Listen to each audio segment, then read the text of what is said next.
Les comentaba que la semana pasada tuvimos un sábado ahí bastante diferente a los demás. Y una hermana nuestra, este, había pasado enferma hace algunos meses, estuvo en el hospital como por casi un mes, luchando entre la vida y la muerte, y el Señor hizo el milagro, la levantó. Ah, fue a casa y eh, se recuperó. eh, Fue un milagro. Dios hace milagros. Amén, Dios hace milagros. Y entonces pasó como un mes y medio y este comenzó a recaer otra vez. El médico, el médico que le atiende es miembro de nuestra iglesia en Clermont. Y entonces me explicaba un poquito el por qué había empeorado. Y había ido de emergencia esa madrugada del día viernes al hospital. Perdón, para amanecer este sábado. Y entonces llamé temprano al hospital, hablé con el hijo, uno de los ancianos de la iglesia, y me dice, sí, pastor, estamos aquí, estamos esperando el desenlace final. Y cuando tú escuchas eso,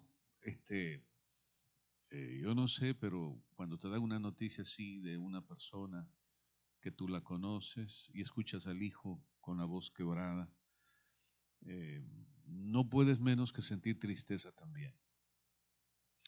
Así que salí rápido de la casa, fui al hospital y en efecto, ahí estaba toda la familia, los nietos, los tres hijos, las nueras, los yernos, estaban todos ahí en esa salita. Y la hermana estaba entubada.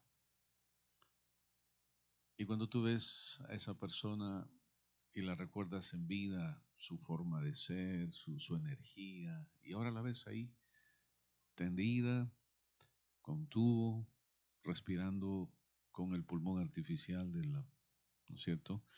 Y el médico había dado ya la orden de que ya no le den esa asistencia.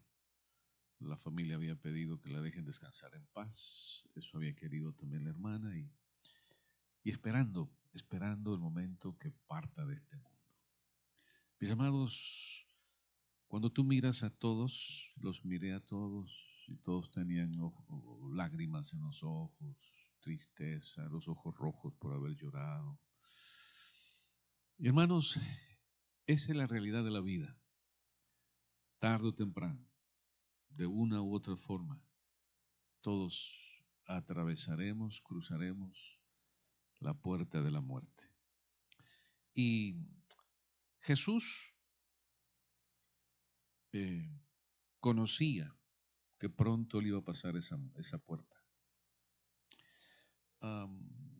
El Evangelio según San Juan, hermanos, es un Evangelio poderoso, porque este Evangelio es prácticamente eh, el Evangelio donde Juan presenta a un Jesús todopoderoso, a un Jesús que es capaz de todo. Y lo presenta a Él como el Creador, lo presenta como el Salvador, lo presenta como alguien sumamente especial.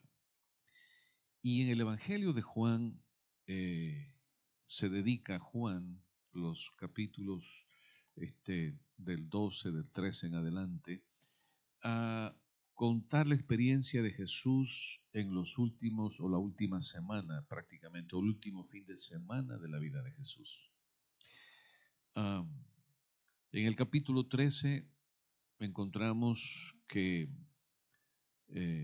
Jesús con sus discípulos participan de la última cena. Eh, en, esa, en esa oportunidad, Jesús está con el corazón apretado. Jesús está con el corazón que le duele. Pero ¿por qué le duele el corazón de Jesús? El corazón de Jesús le duele porque mira a sus amados discípulos, que son es su familia. Fíjense ustedes que como discípulos no escogió a sus hermanos, a sus primos, a sus parientes. Escogió de toda la gente que había, de todo tipo de gente que había ahí en su alrededor.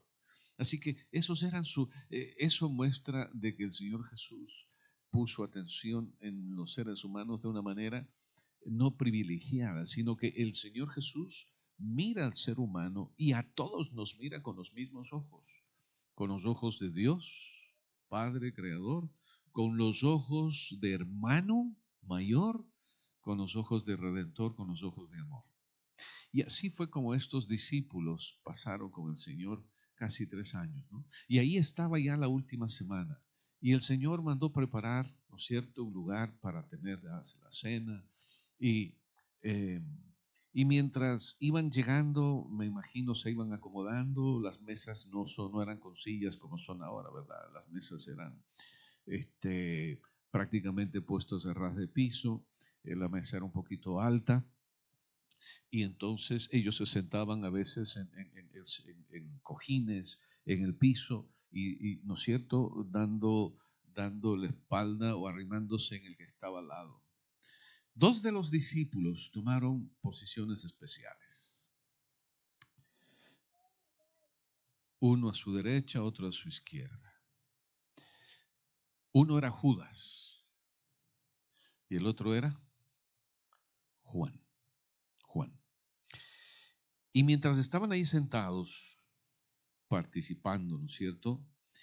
En el capítulo 13 de Juan leemos lo siguiente.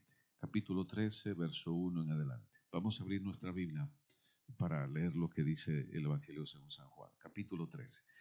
Dice, antes de la fiesta de la Pascua, sabiendo Jesús que su hora había llegado, para que pasase de este mundo al Padre como había amado a los suyos que estaban en el mundo, los amó hasta el fin. Y cuando cenaban, como el diablo ya había puesto en el corazón de Judas Iscariote, hijo de Simón, que le entregase, sabiendo Jesús que el Padre le había dado todas las cosas en las manos y que había salido de Dios y a Dios iba, se levantó de la cena, se quitó su manto y tomando una toalla se la ciñó. Luego puso agua en un lebrillo y comenzó a lavar los pies de los discípulos y a enjugarlos con la toalla con que estaba ceñido. Hasta ahí vamos a leer. Aquí vemos un cuadro. Vemos a los discípulos ahí. Vinieron felices y cada uno venía con expectativas, cada uno venía con el deseo, ¿no es cierto?, de ser alguien importante al lado del maestro. Y yo creo que si yo hubiera estado allí, hubiera tenido el mismo sentir, porque el mirar a Jesús, el mirar lo que había hecho durante esos años, resucitar muertos, dar de comer a cientos, sanar a los enfermos, todas esas cosas maravillosas eran algo espectacular. Y estar al lado de esa persona era algo fantástico. Y ser parte del gobierno del reino que había venido a anunciar, de ese reino especial, era una expectativa impresionante. ¿Quién no quería estar al lado de Jesús? Sí. Así que ellos estaban allí a la expectativa, ¿qué va a suceder? ¿Qué va a pasar? Lo curioso del caso es que ya Jesús les había anunciado varias veces que él iba a partir, que iba a morir. En el Evangelio según San Juan, esa es la historia. Ustedes lean el Evangelio. Y entonces, esa última semana ocurrieron varias cosas, pero la más importante era la que estaba aquí. ¿Cuál era el pensamiento de Jesús? ¿Por qué Jesús estaba triste? ¿Por qué Jesús estaba mirándolos con tristeza? ¿Saben por qué Jesús estaba con tristeza? No era tanto ya porque él iba a morir, era porque había pasado tiempo con ellos y ellos no habían entendido a qué había venido Jesús. No habían entendido el carácter de Jesús. No habían entendido el amor de Dios. No habían entendido que Jesús había venido a plantar en este mundo un nuevo sistema, ¿no es cierto?, visto por el hombre, que Dios desde el principio lo presentó en el Antiguo Testamento, pero que no lo habían visto en persona. No habían visto en persona el amor de Dios. Moisés en el pasado le pidió a Dios, ¿no es cierto?, que quería verlo, y el Señor permitió que le viese la espalda. Y cuando pasaba, Moisés describe, ¿no?, el carácter de Dios, grande, misericordioso, perdonador, y todo eso, el carácter de Dios. Ese es el carácter de Dios, ese es Dios, ese es el Dios del amor. Ese es el Dios creador, ese es el Dios que te ama, ese es el Dios que protegió al pueblo de Israel cuando iba huyendo por el desierto. Una columna de fuego, ¿no es cierto?, en la noche, y la nube, ¿no es cierto?, que cubría del sol calcinante durante el día. Ese era Dios, el Dios protector. Y ahora ese Dios protector había venido a esta tierra en la persona de Jesús. Y cuando Jesús viene acá a esta tierra, los seres humanos le miran. Los líderes religiosos lo critican. Los líderes religiosos querían seguir un sistema que ellos habían inventado. Y mis amigos y hermanos, yo quiero decirles en esta mañana, nosotros los cristianos inventamos sistemas religiosos propios para estar a cuentas con Dios, haciendo cosas.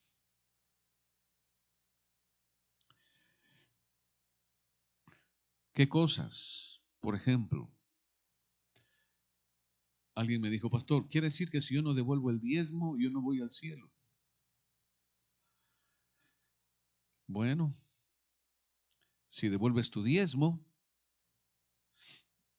estás no comprando el cielo. Estás siendo fiel a un pedido que Dios hizo. Si quiero ser hijo de Dios, si quiero ser, ¿no es cierto?, seguidor de Dios, voy a seguir el consejo de Dios. Si tú quieres sanarte de tu enfermedad, tienes que seguir el consejo del médico. Si tú quieres que tu carro camine y tiene alguna falla, tienes que llevar al médico para que, digamos, al mecánico, para que el mecánico te diga cuál es la falla, compre el repuesto, lo cambie y ese carro camine. Pero si tú inventas y pones cualquier cosa, el carro no va a caminar. Así es la vida cristiana. No podemos inventar con lo que Dios ya estableció. Y ahora estaban aquí en esa cena. Y en esa cena, mis amados, todos los discípulos venían con ese orgullo, ¿no es cierto? Con esa vanidad. Y mis amados, en el día de hoy yo quiero hablarles acerca de ustedes, acerca del carácter del ser humano. El carácter del ser humano. ¿Vivimos en humildad o vivimos en mentira? Porque si vivimos en humildad estamos bien porque estamos imitando el carácter de Jesús. Pero si vivimos en orgullo, al que estamos siguiendo no es a Jesús, es al enemigo de Jesús. Mi pregunta es,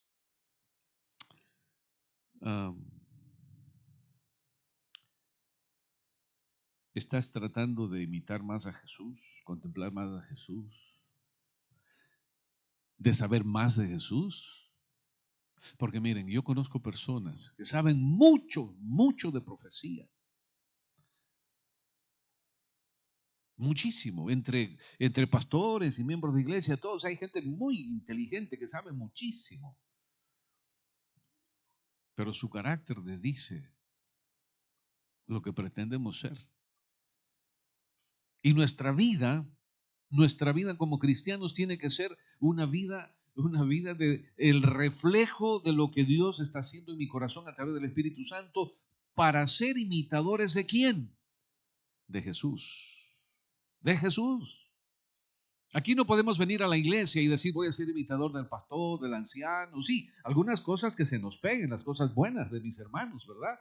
Pero aquí el único modelo perfecto se llama Cristo Jesús. No hay más, no hay más.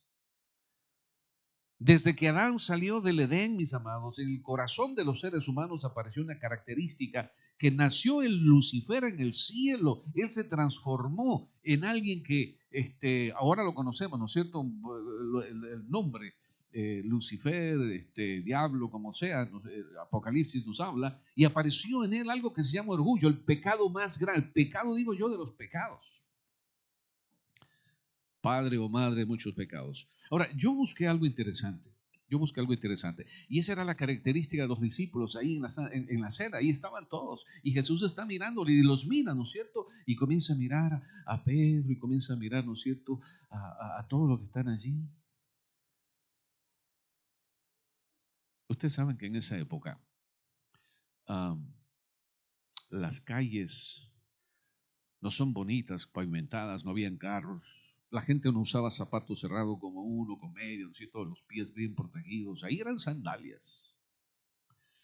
Y cuando, por más que salgas bien bañado, en el camino lo que más se ensuciaba, ¿qué era? Los pies.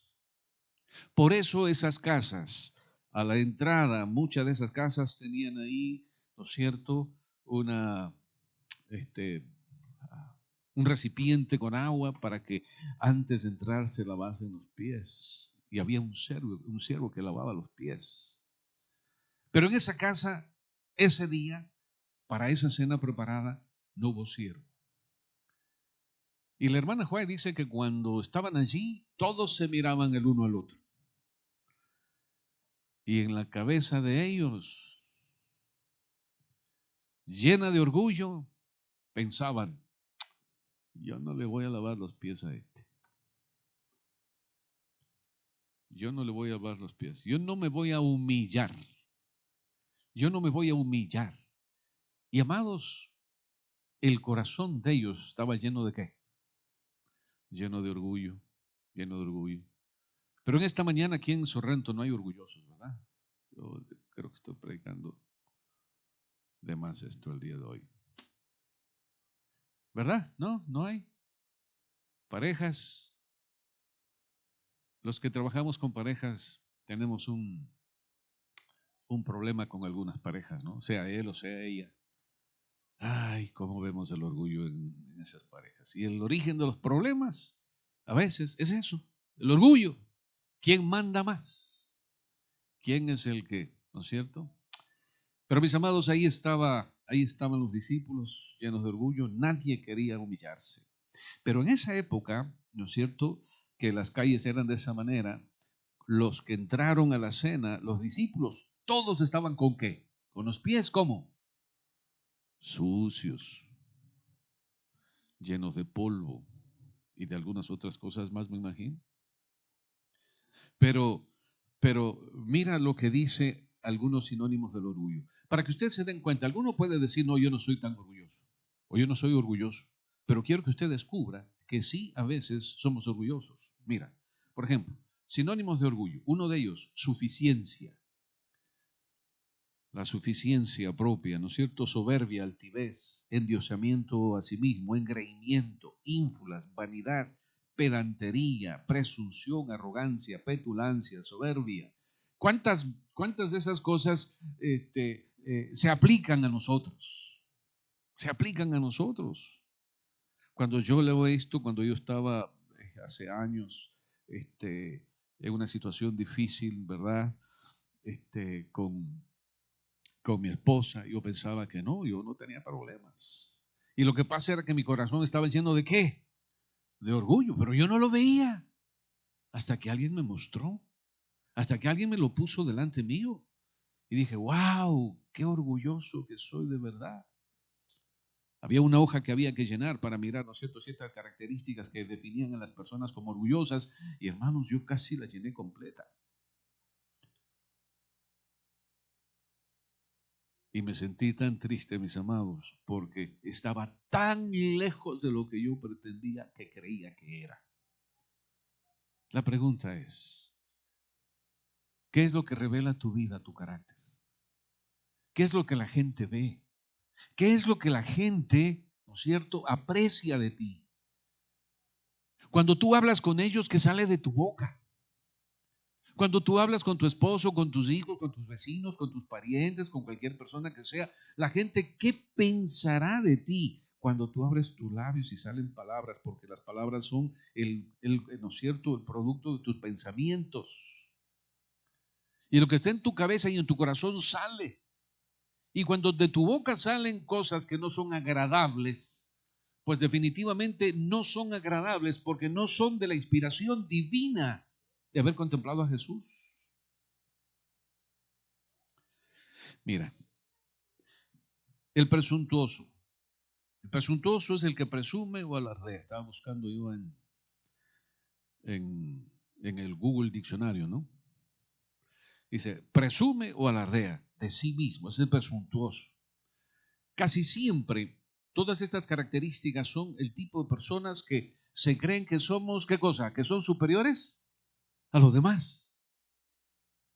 Y hay esposos que piensan que son más que la esposa, hay esposas que piensan que son más que la esposa, y así sucesivamente, ¿verdad? Y aún entre la familia, unos piensan que porque tienen más dinero son mejor que los demás, y no es así. La vida no es así, ese es el presuntuoso. La arrogancia es el sentimiento de superioridad en relación a otros. Arrogantes, ¿no es cierto? Todo eso tiene que ver con ese orgullo. Dice, es un defecto de carácter que consiste en ser altaneros, presuntuosos, prepotentes o soberbios. La arrogancia. ¿Conocen ustedes alguna persona orgullosa con ese defecto de carácter? ¿Conocen a alguien? ¿Sí o no? En la vida nos topamos con gente así.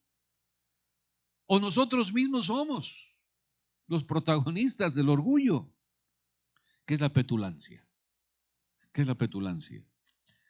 Esa es otra característica, ¿no es cierto?, que tiene que ver con el orgullo. Es la persona que presume de su propia superioridad y logros. Yo soy así. Yo logré esto. Yo cocino mejor. Yo juego mejor. Yo hago mi trabajo mejor. Y siempre yo. El orgulloso siempre gira alrededor de ¿quién? De él o de ella mismo, ¿verdad? Yo no hago esto, y es el tipo de gente que uno siente, yo no quiero estar al lado de esa persona, no quiero oírle, porque lo único que habla es de ella misma.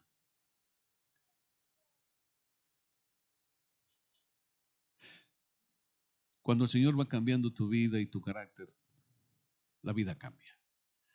Me acuerdo, hermanos, cuando el Señor me estaba llamando. Y yo no quería decidir, y yo pensaba, Señor, yo voy a dejar de salir con mis amigos, voy a dejar de consumir lo que consumía, voy a dejar a mí me gustaba mucho el licor en mi juventud. Y para mí eso era terrible, ¿no? Pero yo quería ser yo mismo como estaba. Pero el Señor insistía llamándome y decía yo, Señor, pero Señor, a mí me gustan estas cosas y si yo entro a la iglesia, me bautizo, ¿qué va a pasar conmigo? Porque no voy a poder. Y luchaban, muchos cristianos luchan, muchas personas luchan queriendo ser fieles a Dios y piensan que tienen que ser perfectos. Déjeme decirle, la perfección aquí en este mundo no existe. El único perfecto fue ¿quién? Cristo Jesús. Usted lucha, usted va creciendo en santidad a medida que tiene relación. ¿Se acuerdan ustedes el primer sábado de julio que estuvimos aquí? Hablamos de estar unidos a ¿quién? A la vid. A la vid. Si usted no está unido a la vid, su carácter nunca va a cambiar. Por eso es importante, hermanos, que nosotros estemos unidos a la vid, ¿verdad? Ahora, mirando desde el otro lado, todo esto, todas estas son características demoníacas. ¿Cuáles son los sinónimos de humildad? ¿Quién es una persona humilde? A ver, díganme características de una persona humilde. Características de una persona humilde. ¿No hay? Una persona humilde reconoce necesidad de Dios, de Jesús. No se exalta a sí mismo. ¿Qué más? Reconoce sus defectos, sus limitaciones. Una persona humilde, otra característica. No se cree superior ni mejor que los demás. Ahora, fíjate, sí, no contraataca. Todo lo que ustedes han dicho son características que Jesús las tenía. No contraatacaba, no se creía. Fíjate, siendo Dios, y eso es lo que a mí me maravilla, hermano, siendo Dios Jesús, nunca se creyó, nunca lo dijo, yo soy mejor que ustedes, les dijo a los discípulos, nunca les dijo eso. Ni actuó ni habló en ese sentido. Es más, el Señor Jesús se presentó delante de ellos como su hermano. Mira, características o sinónimos de humildad: modestia, docilidad, recogimiento, paciencia. ¿Te das cuenta? ¿Te das cuenta lo que sucedió ahí en el aposento alto?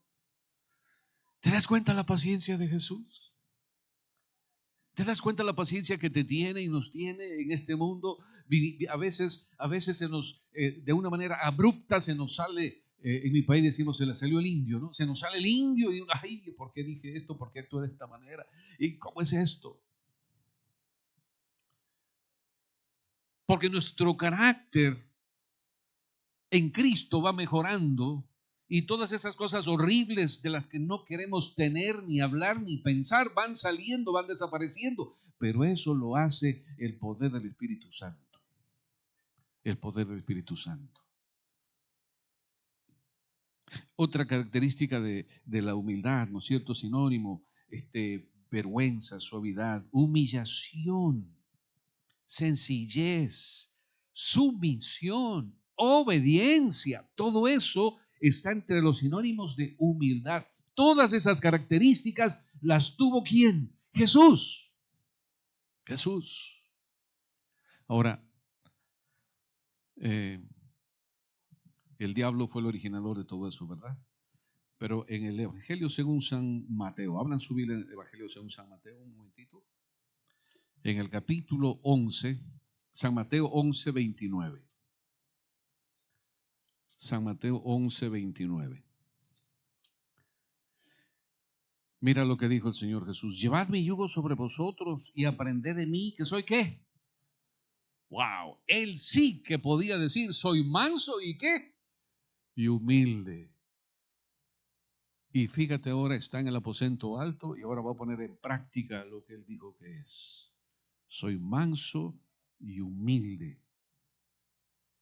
Y dice, y hallaréis descanso para vuestras almas.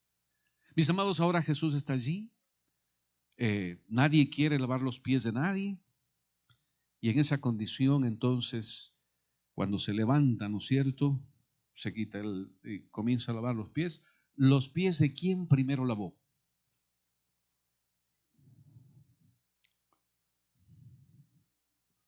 De Judas.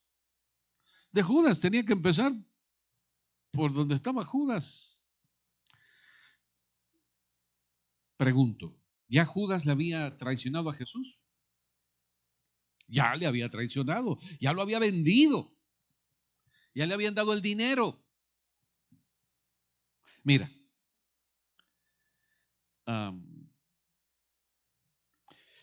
cuando hablamos de eso, ¿verdad? ¿Cómo se refleja el carácter de Dios? Ya lo dijimos, pero yo quiero que lo veamos.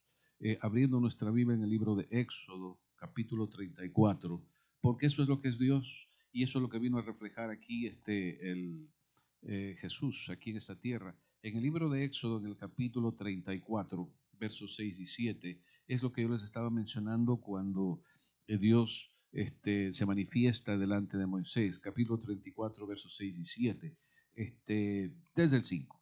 Dice, y Jehová descendió en la nube y estuvo allí con él. ¿Estuvo con quién? Con Moisés. Y ahora descendió Jesús y estaba con quién? Con los discípulos. Y dice, y estuvo allí proclamando el nombre de Jehová. Entonces dice, pasando Jehová delante de él, proclamó, Jehová, Jehová, fuerte, misericordioso, piadoso, tardo para la ira, grande en misericordia y verdad, que guarda misericordia a millares, que perdona la iniquidad, la rebelión y el pecado, y de que ningún modo tendrá por inocente al malvado, que visita la iniquidad de los padres sobre los hijos de los hijos, hasta la tercera y cuarta generación. Fíjate tú, aquí está Dios presentándose. ¿Tú te imaginas un Dios humilde? Los dioses todos los dioses creados que el ser humano se inventó eran dioses terribles, eran dioses que pedían sacrificios, eran dioses que imponían su autoridad, eran dioses, según los inventores, eran dioses que estaban en esta posición. Pero este Dios es un Dios fantástico. Es un Dios que te ama, un Dios que viene, que está contigo. Hermanos, Jesús venía después que creó a Adán y Eva. Jesús venía al jardín del Edén y pasaba con ellos. Los ángeles venían, el cielo venía a estar con ellos. Y el Señor, mis amados, puso ustedes ven allí en el Antiguo Testamento, mandó a hacer a Moisés un tabernáculo, porque al Dios del cielo, aquel que amamos, aquel que está aquí en este momento, le encanta estar en medio nuestro. ¿Ustedes creen que está aquí? Aquí está. Aquí está el Señor. Aquí está mirándote, amándote. Aquí está el Señor. Y así estuvo con Moisés. Y ahí está el carácter de Dios. Y el carácter de Dios ahora se manifiesta en Jesús, que teniendo a su enemigo allí al lado suyo, que pudo haberlo mandado lejos, que pudo haber echado una maldición, no lo maldice, no le manda lejos, está allí lavándole los pies. ¿Qué haces cuando una persona no te cae bien y te ofende?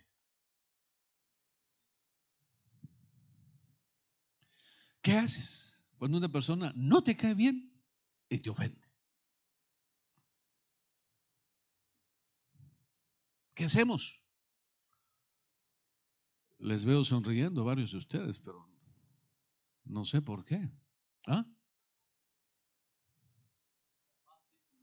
No es fácil. ¿Cómo reaccionamos? ¿Cómo reaccionamos nosotros? Y acuérdense que somos hijos de Dios. Acuérdense que ya entregamos nuestro corazón al Señor Jesús. Entonces ahora nuestra vida debería ser imitar ¿qué cosa? El carácter de Jesús. Y sí se puede. Hay esta frase es muy popular en mi país, con los equipos de fútbol, ¿no? Que a veces salen y perdemos, a veces. Entonces, cuando salimos, el pueblo dice, no, sí se puede, sí se puede. Pero mis amados, aquí sí que se puede. Porque no es que tú puedes, sino que el Espíritu Santo trabaja en tu corazón y tu vida se va transformando porque vas mirando, vas conociendo el carácter de Jesús, y cuando conoces el carácter de Jesús, lo llegas a amar con todo tu corazón. Y entonces las malas palabras comienzan a desaparecer. Los malos pensamientos comienzan a transformarse por pensamientos de bondad, de paz. Tú eres ahora, ya no eres hijo de ira, ahora eres un hijo pacificador, ahora eres una persona que pone la calma, la tranquilidad. Ya no revientas, ya no explotas. Porque el carácter de Jesús va dominando tu vida. ¿Quieres tú reflejar el carácter de Dios en tu vida, en la persona de Jesús? Amén, gloria a Dios. Mira, ahí está el carácter de Jesús.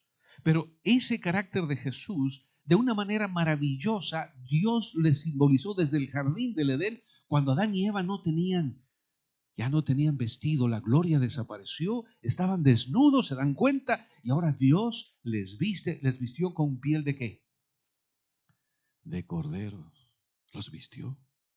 Y ese corderito, ese sacrificio, mis hermanos, siguió haciéndose como símbolo del que había venido a esta tierra a vivir como el Cordero de Dios que quita el pecado del mundo. Ese Cordero de Dios está ahí de rodillas lavándole los pies a Judas. Y cuando llegó a Pedro entendía que eso era mucho de Jesús. Era una humillación. Señor, tú a mí no me lavas los pies. No me lavas los pies, por favor. Y Jesús le dice claramente, si yo no hago esto contigo, no tendrás derecho conmigo en el cielo. Y Pedro reacciona, no, Señor, mis pies, mis manos, mi cabeza, báñame, Señor. Jesús respondió algo. Jesús dijo esto.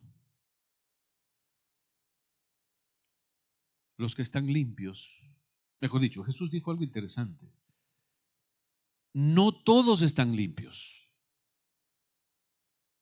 ¿Cómo es eso de que no todos estaban limpios? Habían ido a la cena, se habían bañado, lo que estaban sucios, que eran solamente los pies, físicamente. Ahora, el Señor no se refería al físico, al baño físico.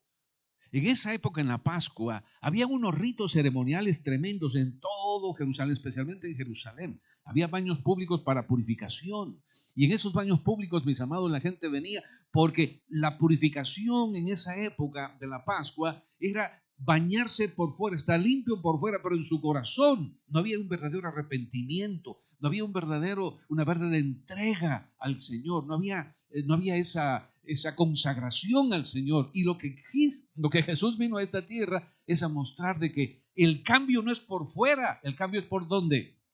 Por dentro.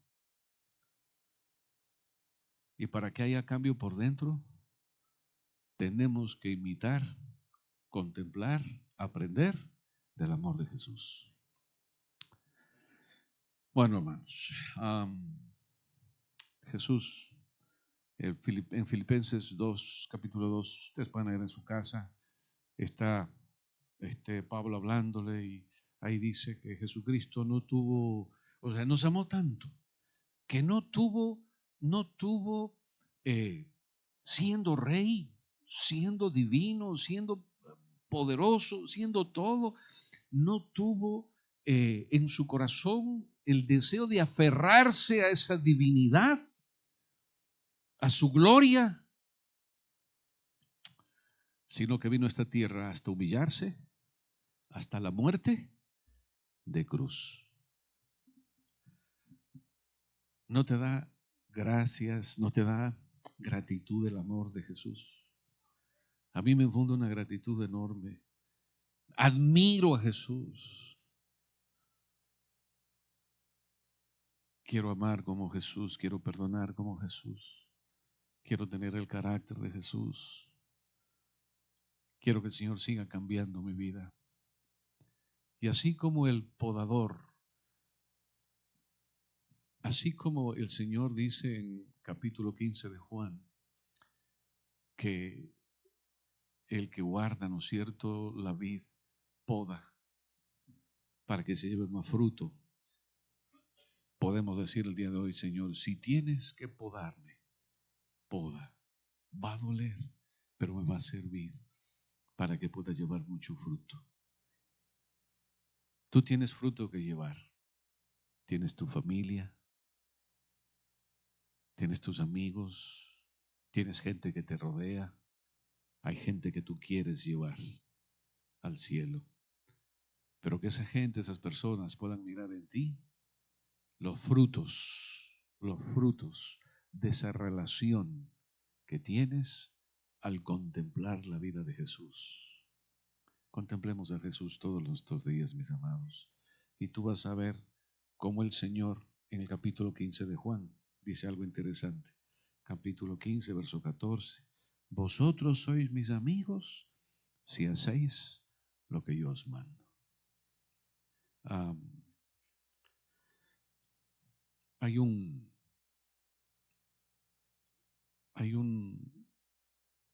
señor que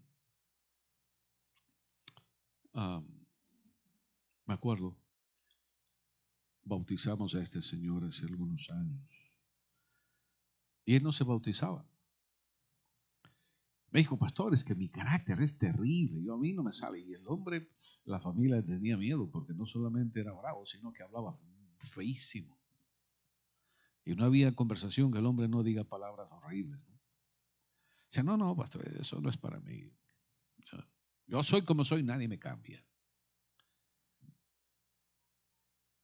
Hasta que un día, de manera milagrosa, digo milagrosa porque no había nadie en realidad que lo cambie, ¿no?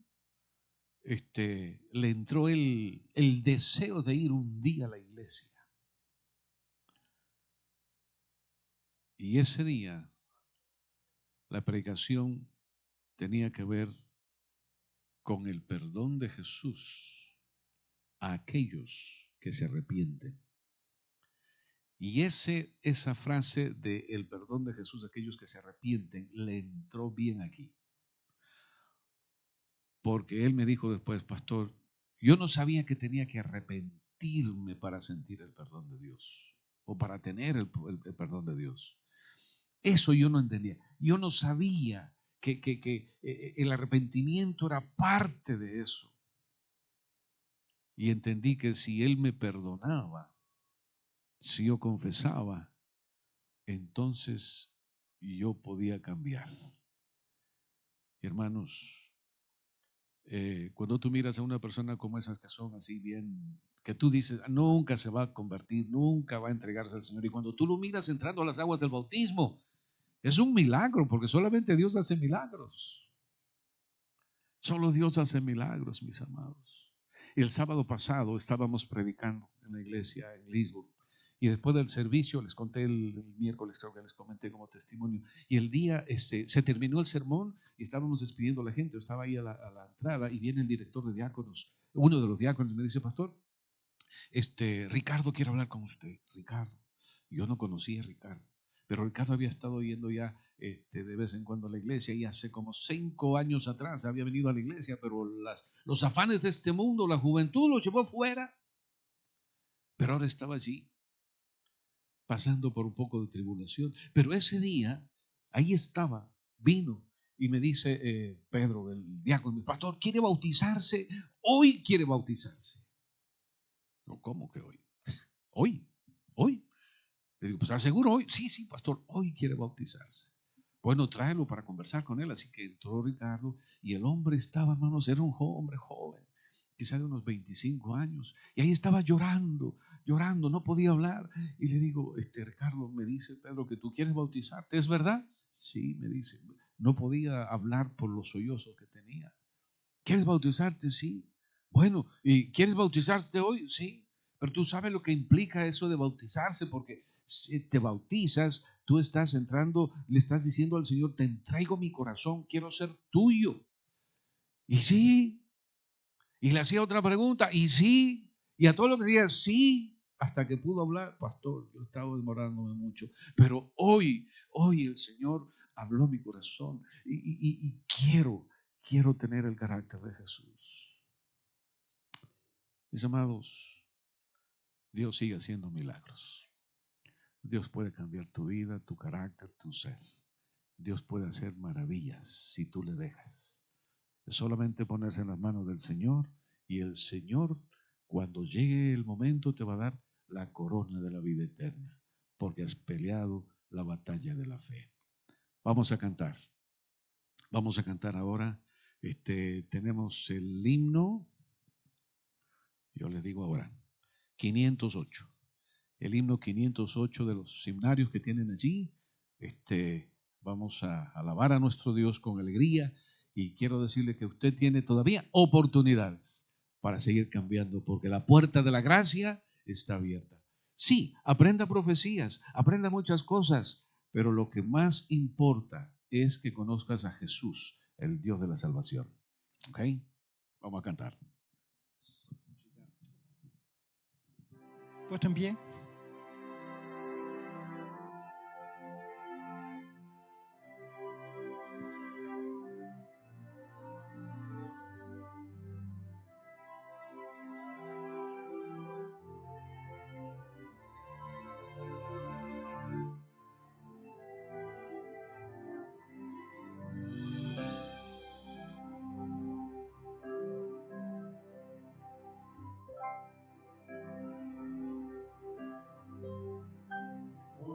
Damos siempre por nuestra fe, aunque ruja el mundo en derredor, nunca el tentador nos podrá vencer, pues nos librará el Señor.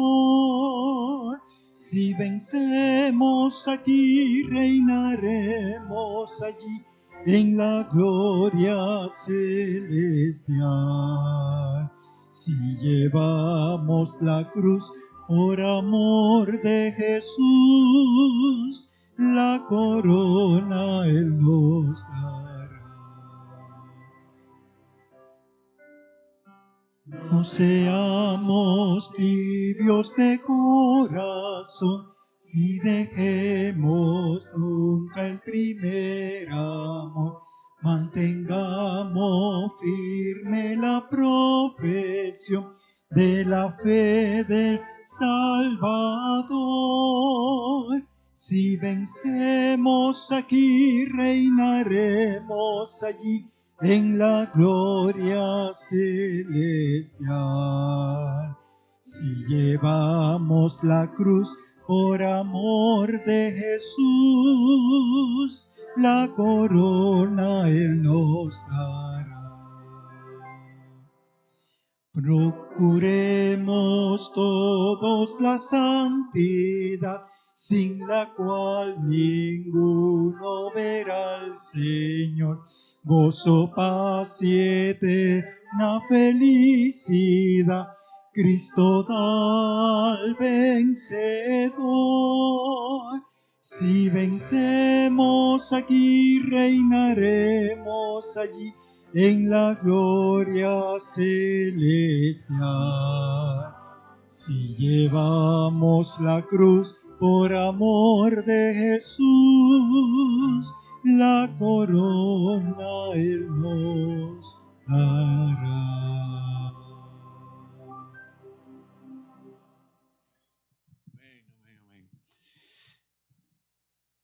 ¿Habrá alguno entre nosotros que quiera decirle, Señor, necesito que me ayudes a seguir cambiando porque yo no puedo? ¿Hay alguien? ¿Hay alguien?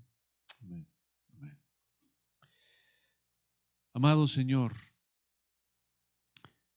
qué alegría saber que estás aquí en medio nuestro. Qué alegría, Señor, saber que nos visitas sábado tras sábado y aún estás con nosotros cada día en nuestros hogares. Y que vas, Señor, con nosotros a donde quiera que nosotros te pedimos que vengas y nos acompañes. Señor querido, gracias por Jesús, nuestro ejemplo, nuestro Salvador. Señor, qué amor. ¿Qué más podías haber hecho por Judas, Señor? ¿Qué más? Hiciste todo, Señor, todo lo imposible para que este hombre se arrepintiera y se salvara. Pero fue su decisión morir. Señor, permite que nuestra decisión sea siempre escuchar tu voz, escuchar la voz del Espíritu, que nos habla, que nos mueve, Señor, a hacer las cosas y decir las cosas como Jesús lo hizo, amar como Jesús amó. Señor amado, aquí estamos tus hijos. Queremos pedirte, Señor, que sigas teniendo misericordia de nosotros, que cuando fallamos, Señor, no nos desanimemos, sino que levantemos nuestros ojos al cielo y contemplemos a nuestro Señor Jesucristo como intercesor nuestro delante tuyo, Padre. Él intercede por nosotros. Gracias, Señor, por Jesús. Gracias, Señor, por su amor, por su perdón. Y que por su gracia, Señor, sigamos aquí. Úsanos, Padre, úsanos como tus instrumentos, que la gente pueda mirar el carácter de Jesús en nuestra vida, en nuestras palabras, en nuestros actos, que ellos conozcan, Señor, que somos diferentes. Señor, bendice a aquellas personas que están también mirando o mirarán, Señor, esto a través del internet en algún momento. Bendice a esas personas, Señor, y dales la seguridad de que Jesús los ama también, de que Jesús los necesita, que Jesús quiere verlos en el cielo. Señor, hay una cita, y esa cita, Señor, es que un día estaremos contigo, Señor, en esa gran cena, Señor, de las bodas del Cordero. Ayúdanos, oh Dios, en nuestra necesidad.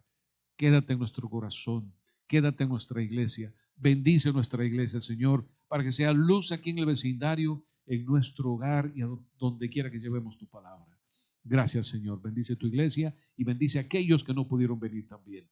Oramos en el nombre de Jesús. Amén, Señor. Amén. Amén.